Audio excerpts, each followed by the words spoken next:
Has someone told you something that still bothers you today? So, 3 years ago, my mom was lying in a hospital bed, and the doctor said she didn't have much time left. She was barely conscious, but then she grabbed my hand with more strength than I thought she had left and said, "I need to tell you something before I go. You were never supposed to exist."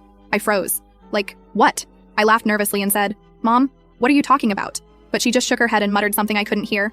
I asked her to explain, but before she could, the monitor started beeping like crazy, and nurses came rushing in. I was ushered out, and she passed away that night. For months, I couldn't stop thinking about what she meant.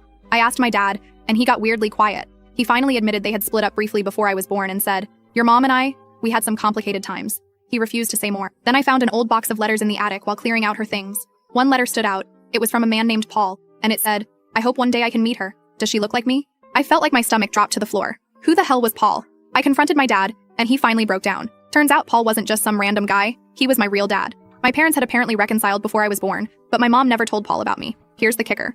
I found Paul. He's alive. And he knew about me, but thought I didn't want anything to do with him, because my mom had never responded to his letters. Now I'm sitting here, staring at a text from Paul saying, "I'd love to meet you if you're ready." I don't even know what to feel.